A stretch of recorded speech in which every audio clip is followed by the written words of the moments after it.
അടുത്ത കാലത്തായി വിനോദസഞ്ചാര ഭൂപടത്തിൽ വലിയ ശ്രദ്ധ നേടുന്ന രാജ്യമാണ് വിയറ്റ്നാം.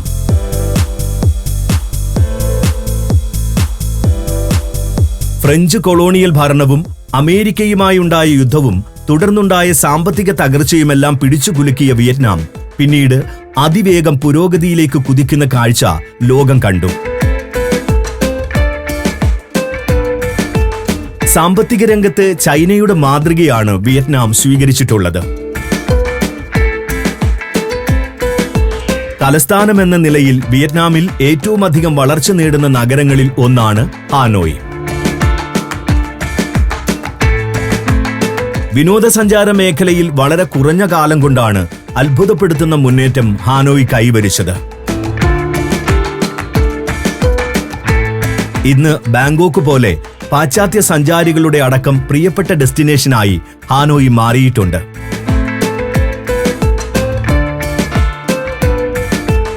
ഹാനോയിയാണ് ഇന്ന് നാം സിറ്റി ടൂറിൽ സന്ദർശിക്കുന്ന നഗരം.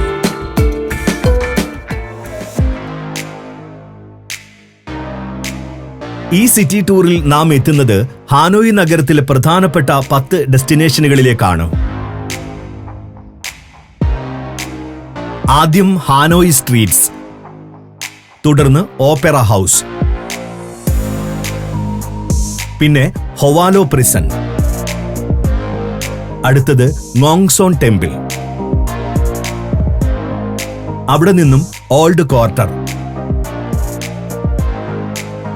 തുടർന്ന് ഡോങ് സുവാൻ മാർക്കറ്റ്, പിന്നെ ട്രെയിൻ സ്ട്രീറ്റ്, അടുത്തത് ടെമ്പിൾ ഓഫ് ലിറ്ററേച്ചർ, പിന്നെ വൺ പില്ലർ പഗോഡ, അവസാനമായി ഹോച്ചിമിൻ മുസോളിയം.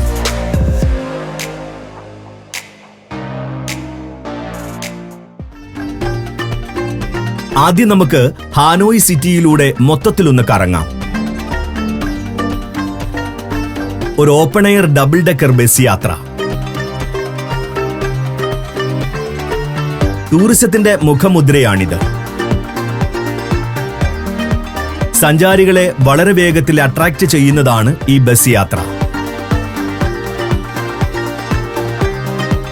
നാം ഇപ്പോൾ നിൽക്കുന്നത് ഹാനോയ് ഓപ്പറ ഹൗസിന് മുന്നിലാണ്.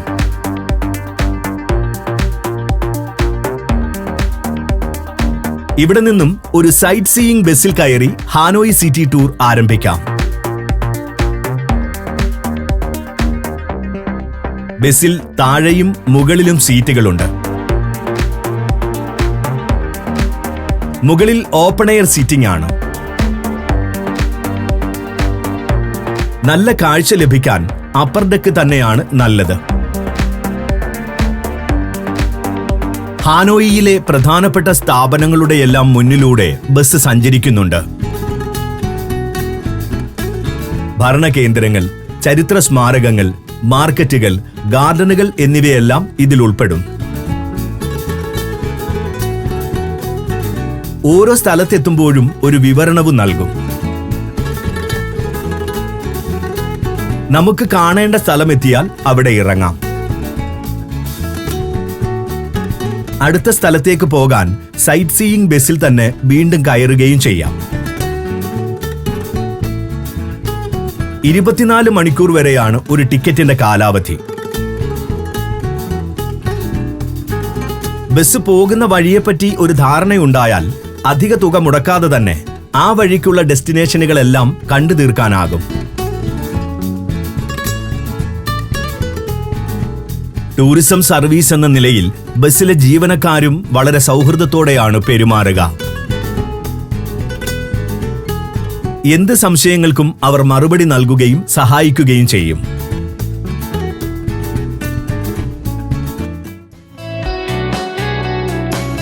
ഇനി നാം സന്ദർശിക്കുന്നത് ബസ് സഞ്ചാരം ആരംഭിച്ച സ്ഥാനത്തുള്ള ഓപ്പറ ഹൗസ് ആണ്. ഈ കൊളോണിയൽ കാല നിർമ്മിതി നഗരത്തിന്റെ ലാൻഡ്മാർക്കുകളിൽ ഒന്നാണ്. പ്രധാന ടൂറിസ്റ്റ് ഡെസ്റ്റിനേഷനും.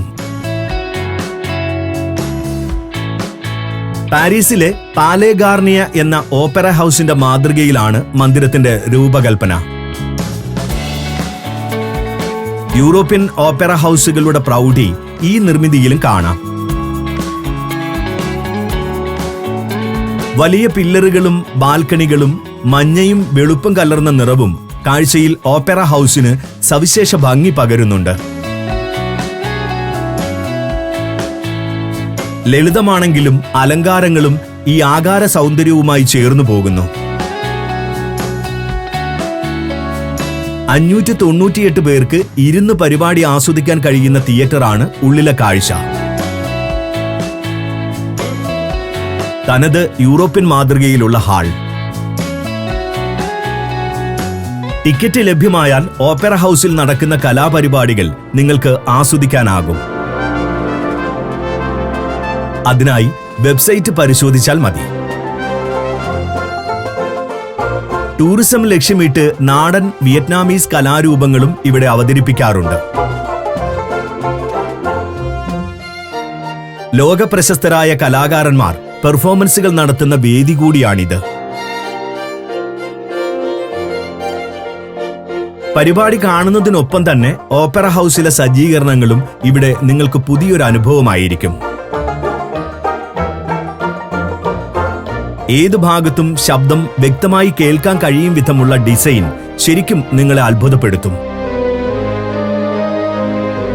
ഓപ്പറ ഹൗസ് വിശദമായി കാണാൻ ഗൈഡഡ് ടൂറുകൾ ലഭ്യമാണ്.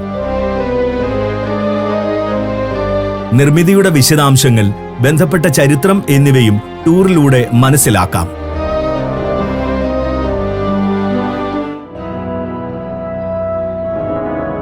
ഇനി നാം കാണുന്നത് മനുഷ്യൻ മനുഷ്യനോട് ചെയ്യുന്ന ക്രൂരതയുടെ വികൃത മുഖം വെളിപ്പെടുത്തുന്ന സ്മാരകമാണ്.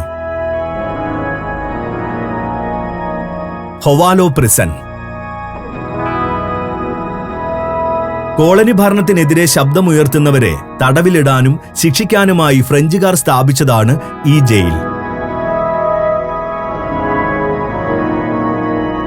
അത്തരക്കാരെ കഠിനമായി പീഡിപ്പിച്ച് മനോവീര്യം തകർത്ത് സ്വാതന്ത്ര്യ പോരാട്ടങ്ങളുടെ അടിവേരറുക്കുകയായിരുന്നു ലക്ഷ്യം.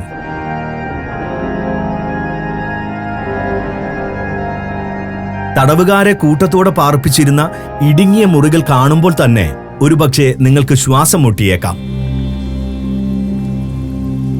കാലുകൾ പട്ടയിൽ അടിച്ചാണ് അവരെ ബന്ധിച്ചിരുന്നത്. ചിലരുടെ ഇരു കാലുകളും ഇതുപോലെ ബന്ധിക്കും.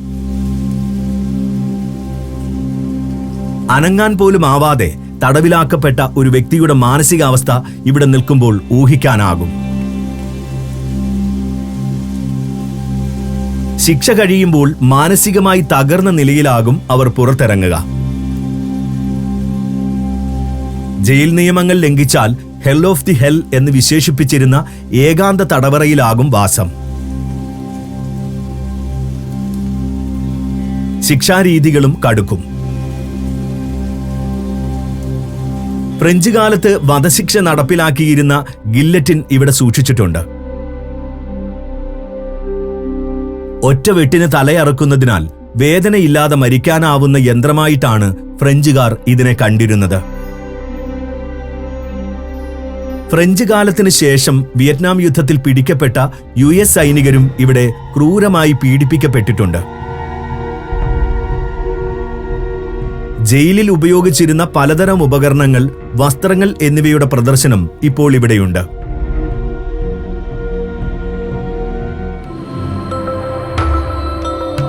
ഇനി നാം പോകുന്നത് ഒരു ക്ഷേത്രത്തിലേക്കാണ്. നോങ് സോൺ ടെമ്പിൾ. ഹൊവാൻ കിയം തടാകത്തിലെ പേൽ ദ്വീപിൽ സ്ഥിതി ചെയ്യുന്ന ക്ഷേത്രം. ഓൾഡ് ക്വാർട്ടറിന്റെ ഏതാണ്ട് മധ്യത്തിലായി വരും തടാകത്തിന്റെ സ്ഥാനം. അതുകൊണ്ട് ഹാനോയ് നഗരത്തിന്റെ ചരിത്രത്തിലും ഐതിഹ്യങ്ങളിലും നിറഞ്ഞു നിൽക്കുന്ന തടാകമാണിത്. കരയിൽ നിന്നും ചുവന്ന നിറമുള്ള മഴവില്ലു പാലം കയറി വേണം ദ്വീപിലേക്ക് എത്താൻ. വിയറ്റ്നാമീസ് ശൈലിയിലുള്ള ഗേറ്റുകൾ ഈ വഴിയിൽ ആകർഷകമായ കാഴ്ചയാവുന്നു. തടാകത്തിന്റെയും ദ്വീപിന്റെയും മരങ്ങൾ നിറഞ്ഞു നിൽക്കുന്ന കരയുടെയും വിശാല ദൃശ്യങ്ങളും മനോഹരം. തനത് വിയറ്റ്നാമീസ് ആർക്കിടെക്ചറിൽ നിർമ്മിച്ചിട്ടുള്ള ക്ഷേത്രത്തിൽ 3 പ്രതിഷ്ഠകളാണുള്ളത്. സ്വർണ്ണ നിറത്തിലുള്ള വിഗ്രഹങ്ങൾ അലങ്കാര സമൃദ്ധമായ അൾത്താരയുടെ പശ്ചാത്തലത്തിൽ ആകർഷകമാകുന്നു. കണ്ടൽ വൃക്ഷങ്ങളും മനോഹരമായ ഫ്ലവർ ബെഡുകളുമുള്ള ഗാർഡൻ ഒരു ലഘുവിശ്രമത്തിന് അനുയോജ്യമാണ്. പല വർണ്ണങ്ങളിൽ ലൈറ്റപ്പ് ചെയ്യുന്ന ക്ഷേത്രം രാത്രിയിലും ഒരു ഗംഭീര കാഴ്ചയാകുന്നുണ്ട്.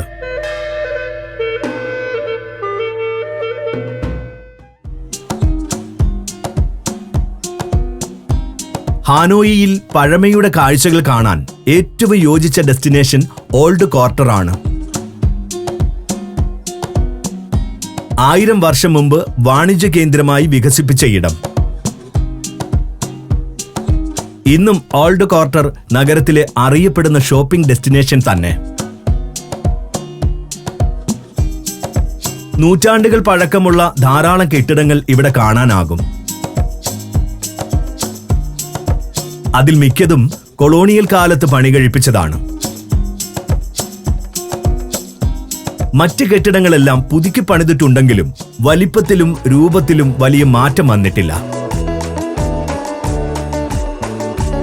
പാതയോരത്ത് ഇടതിങ്ങി നിൽക്കുകയാണിവ. ചെറിയ കടമുറികളിൽ സൗകര്യങ്ങൾ വളരെ പരിമിതവും. ഒരു കാലത്ത് നഗരത്തിൽ വാണിജ്യം കേന്ദ്രീകരിച്ചിരുന്ന ഓൾഡ് ക്വാർട്ടറിൽ ടൂറിസം വളർന്നതോടെ ടൂറിസ്റ്റുകളെ ലക്ഷ്യമിട്ടുള്ള ഷോപ്പുകളും പ്രവർത്തനം തുടങ്ങി. കരകൗശല വസ്തുക്കൾ, സുവനീറുകൾ, തുണിത്തരങ്ങൾ എന്ന് വേണ്ട എന്തും ഈ തെരുവുകളിൽ വാങ്ങാൻ കിട്ടും. സൈക്ലോ എന്ന പരമ്പരാഗത സൈക്കിൾ റിക്ഷയിൽ കയറി ഓൾഡ് ക്വാർട്ടർ സന്ദർശിക്കുന്നത് ഒരു രസമുള്ള അനുഭവമായിരിക്കും. നമ്മെ മുന്നിലിരുത്തി റിക്ഷാക്കാരൻ സൈക്കിൾ ചവിട്ടും. 2 പേർക്ക് വരെ കയറാനാകുന്ന ചെറിയ റിക്ഷകളാണിവ. നഗരത്തിലെ പ്രധാനപ്പെട്ട നൈറ്റ് ലൈഫ് കേന്ദ്രവും ഓൾഡ് ക്വാർട്ടർ ആണ്. സന്ധ്യയാകുന്നതോടെ ഇവിടേക്ക് വിദേശികളടക്കമുള്ള ടൂറിസ്റ്റുകൾ ഒഴുകിയെത്തും. അതുകൊണ്ട് രാത്രി വൈകിയും കടകളെല്ലാം പ്രവർത്തിക്കുന്നുണ്ട്. നാടൻ ഭക്ഷണം കിട്ടുന്ന റെസ്റ്റോറന്റുകളും ഫുഡ് സ്റ്റോളുകളുമാണ് രാത്രിയിലെ മുഖ്യ ആകർഷണം. പാതയോരത്ത് നിരത്തുന്ന ഇരിപ്പിടങ്ങളിലിരുന്ന് ഭക്ഷണം ആസ്വദിക്കാം. കൂടാതെ ധാരാളം തെരുവ് കലാകാരന്മാരും ഇവിടെ പ്രകടനങ്ങളുമായി രാത്രിയിൽ സജീവമാണ്.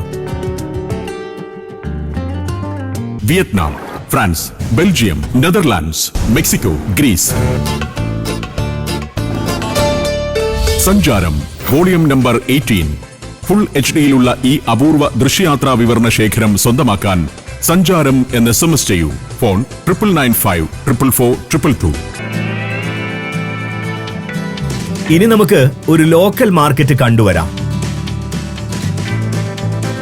Dong Xuan. ഒരു നഗരത്തിലെത്തുമ്പോൾ നാട്ടുചന്തകൾ സന്ദർശിക്കുന്നത് സാധാരണക്കാരുടെ പച്ചയായ ജീവിതം കാണാനാണ്. തങ്ങളുടെ ദൈനംദിന ജീവിതത്തിന് ആവശ്യമായ സാധനങ്ങൾ വാങ്ങാൻ പുറമോടികളില്ലാതെ എത്തുന്ന ആളുകളാവും ഇവിടെ ഉണ്ടാവുക. ഡോങ് സുവാൻ മാർക്കറ്റും അങ്ങനെ തന്നെ. ഇടയ്ക്കിടെ ടൂറിസ്റ്റുകളെ കൂടി കാണാനാകുമെന്ന് മാത്രം. വളരെ വൃത്തിയായി നിർമ്മിച്ചിട്ടുള്ള മന്ദിരത്തിലാണ് മാർക്കറ്റിന്റെ പ്രവർത്തനം. ചെറിയ സ്റ്റാളുകളിലോ അല്ലെങ്കിൽ തങ്ങൾക്ക് അനുവദിച്ചിട്ടുള്ള ഭാഗത്ത് ഉൽപ്പന്നങ്ങൾ നിരത്തിയോ ഇവിടെ കച്ചവടക്കാർ വിൽപ്പന നടത്തുന്നു. കഷ്ടിച്ച് ഒരാൾക്ക് കടന്നു പോകാനാവുന്ന ഇടനാഴികളാണ് മിക്കയിടങ്ങളിലും സ്റ്റാളുകളെ വേർതിരിക്കുന്നത്. ഈ ഇടനാഴികളിൽ വിൽപ്പനക്കാർ വാങ്ങാനെത്തുന്നവരെ കാത്തിരിക്കുന്നു. ഉൽപ്പന്നങ്ങൾ തിങ്ങി നിറഞ്ഞ വലിയ മാർക്കറ്റ് ഹാളുകൾ ഇവിടെ നിങ്ങളെ അമ്പരപ്പിക്കുമെന്ന് തീർച്ചയാണ്. അതുപോലെ തന്നെ ഉൽപ്പന്ന വൈവിധ്യവും. വിലക്കുറവാണ് മറ്റൊരാകർഷണം. ടൂറിസ്റ്റുകളായി ചെല്ലുമ്പോൾ വില അല്പം കൂട്ടിപ്പറഞ്ഞാലും വില പേശിയാൽ നല്ല കുറവുണ്ടാകും. സ്ത്രീകളായ വിൽപ്പനക്കാരുടെ ബാഹുല്യം ഡോങ് സുവാനിന്റെ പ്രധാന സവിശേഷതയാണ്. ഏതാണ്ട് 95% കച്ചവടക്കാരും സ്ത്രീകൾ തന്നെ. ഒരു കുടുംബത്തിൽ എന്ന പോലെ പരസ്പരം സഹായിച്ചും സഹകരിച്ചും ഇവർ ജോലിയിൽ ഏർപ്പെടുന്നു. തുണിത്തരങ്ങളാണ് മാർക്കറ്റിൽ കൂടുതലും. ബാഗുകൾ, ചെരുപ്പുകൾ, വാച്ചുകൾ എന്നിവയും ധാരാളം.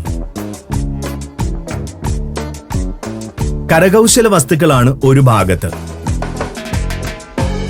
ചെറിയ തുകയ്ക്ക് ധാരാളം വസ്തുക്കൾ വാങ്ങാൻ കഴിയുമെന്നതിനാൽ ടൂറിസ്റ്റുകൾ ഇവിടെ നിന്നും വലിയ പർച്ചേസ് നടത്താറുണ്ട്.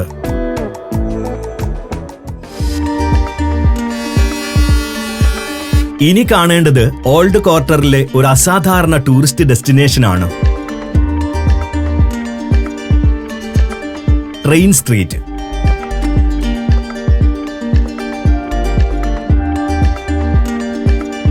ഇടുങ്ങിയ പ്രദേശത്ത് നിർമ്മിച്ചിട്ടുള്ള പാളത്തിലൂടെ ട്രെയിൻ കടന്നു പോകുന്ന സ്ഥലം. ഫ്രഞ്ചുകാർ നിർമ്മിച്ച ലൈൻ ഒരു കാലത്ത് പ്രധാനപ്പെട്ട പാതയായിരുന്നു. ഓൾഡ് ക്വാർട്ടറിലെ ജനങ്ങളെ ഒഴിപ്പിക്കുന്നത് ബുദ്ധിമുട്ടായതിനാൽ ഇടുങ്ങിയ ഇടനാഴിയൊരുക്കി പാത നിർമ്മിച്ചതാണ്.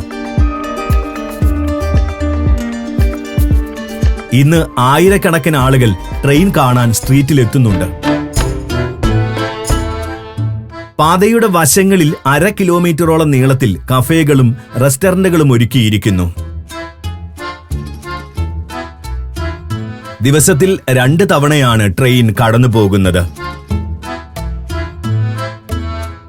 നിറയെ യാത്രക്കാരുമായി വരുന്ന പാസഞ്ചർ ട്രെയിൻ. ട്രെയിൻ വരും വരെ പാനീയങ്ങൾ നുണഞ്ഞും ഭക്ഷണം കഴിച്ചും വശങ്ങളിലെ ഇരിപ്പിടങ്ങളിൽ കാത്തിരിക്കാം.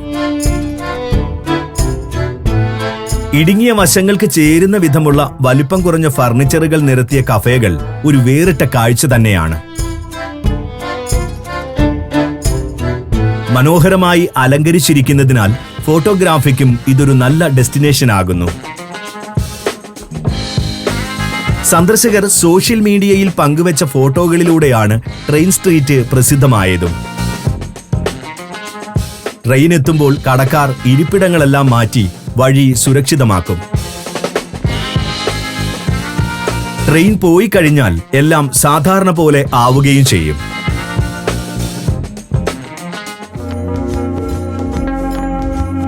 അറിവിന് വിയറ്റ്നാമീസ് ജനത എത്രമാത്രം പ്രാധാന്യം കൊടുക്കുന്നു എന്ന് വെളിവാക്കുന്ന ഒരു ക്ഷേത്രത്തിലേക്കാണ് ഇനി പോകേണ്ടത്. Temple of literature. ടെമ്പിൾ എന്നാണ് പറയുന്നതെങ്കിലും ഇതൊരു വിദ്യാഭ്യാസ കേന്ദ്രമായിരുന്നു. വിയറ്റ്നാമിലെ ആദ്യ യൂണിവേഴ്സിറ്റി. കൺഫ്യൂഷ്യസിന്റെ തത്വങ്ങളായിരുന്നു പ്രധാന പാഠ്യവിഷയം. 2500 വർഷം മുൻപ് ജീവിച്ചിരുന്ന കൺഫ്യൂഷ്യസ് ആണ് ചൈനീസ് സംസ്കാരത്തിന് അടിത്തറ പാകുന്നതിൽ പ്രധാന പങ്ക് വഹിച്ച ഒരു വ്യക്തി. 10 നൂറ്റാണ്ട് മുമ്പ് ക്ഷേത്രം സ്ഥാപിക്കുമ്പോൾ ഇവിടെ നിലനിന്നിരുന്നത് ചൈനീസ് സ്വാധീനമുള്ള സംസ്കാരമാണ്.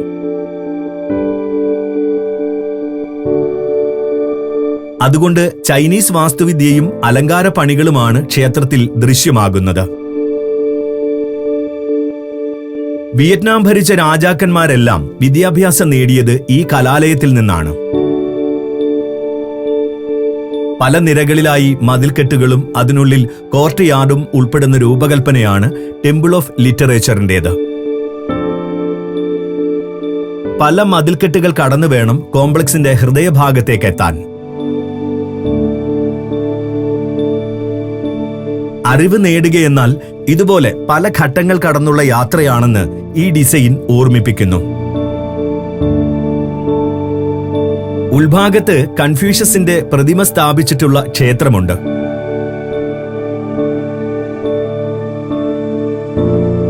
കൂടാതെ ടെമ്പിൾ ഓഫ് ലിറ്ററേച്ചറിന്റെ വളർച്ചയിൽ പ്രമുഖ പങ്ക് വഹിച്ചവരെയും ഇവിടെ പ്രതിഷ്ഠിച്ച് ആരാധിക്കുന്നു.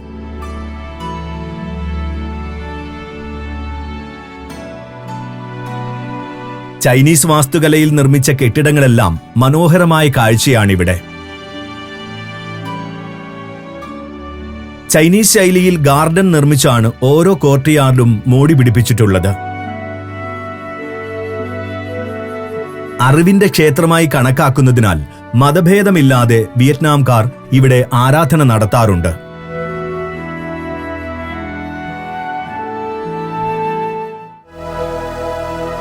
ഇനി വ്യത്യസ്തമായൊരു ബുദ്ധക്ഷേത്രത്തിലേക്ക് പോകാം. One pillar pagoda. കുളത്തിൽ ഉയർന്നു നിൽക്കുന്ന ഒറ്റ തൂണിൽ പണി കഴിപ്പിച്ചിട്ടുള്ള ക്ഷേത്രം. താമരപ്പൂവിനോടും തണ്ടിനോടുമാണ് ഈ നിർമ്മിതിയെ താരതമ്യം ചെയ്യാറുള്ളത്. തടിയിൽ നിർമ്മിച്ച ശ്രീകോവിൽ തൂണിന് മുകളിലായി സ്ഥിതി ചെയ്യുന്നു. ഇവിടെ പ്രതിഷ്ഠിച്ചിരിക്കുന്നത് ബുദ്ധന്റെ അവലോകിതേശ്വര വിഗ്രഹമാണ്. അലങ്കാരങ്ങൾക്ക് നടുവിൽ സ്വർണ്ണ നിറമുള്ള തിളങ്ങുന്ന വിഗ്രഹം ഭംഗിയുള്ള കാഴ്ചയാകുന്നു. 10ാം നൂറ്റാണ്ട് മുതൽ ഇത്തരമൊരു ക്ഷേത്രം ഇതേ സ്ഥാനത്തുണ്ടായിരുന്നതായി രേഖകൾ സൂചിപ്പിക്കുന്നുണ്ട്. പലവട്ടം നശിപ്പിക്കപ്പെട്ട നിർമ്മിതി വീണ്ടും വീണ്ടും പുതുക്കി പണിയുകയായിരുന്നു. ഏറ്റവും ഒടുവിൽ ഫ്രഞ്ച് സൈന്യമാണ് ക്ഷേത്രം തകർത്തത്. ഇക്കാരണം കൊണ്ട് വിശ്വാസികൾക്കിടയിൽ വലിയ പ്രാധാന്യവുമുണ്ട് ക്ഷേത്രത്തിന്.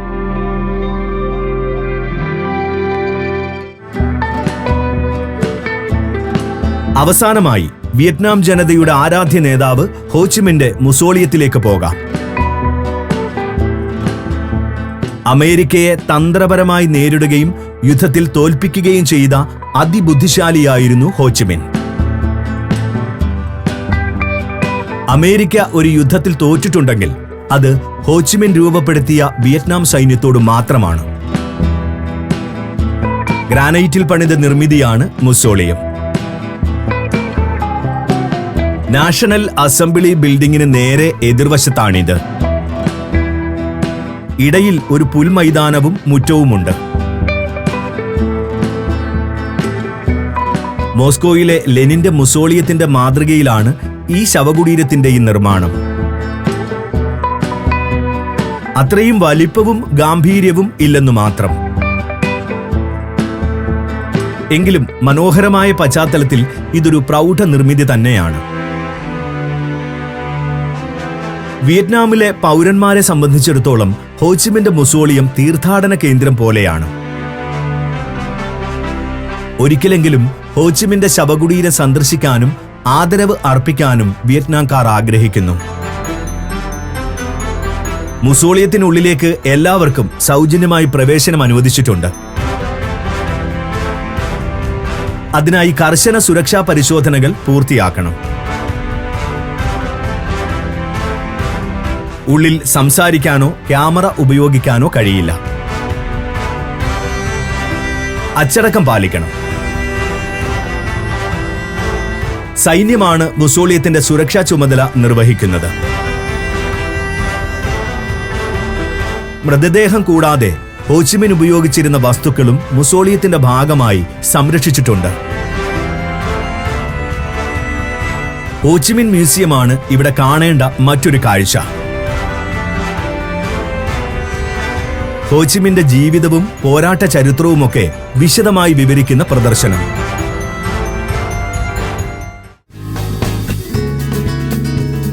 വിയറ്റ്നാം തലസ്ഥാനമായ ഹാനോയിലെ പ്രധാനപ്പെട്ട കാഴ്ചകളിലൂടെയാണ് നാം ഇപ്പോൾ കടന്നു വന്നത്.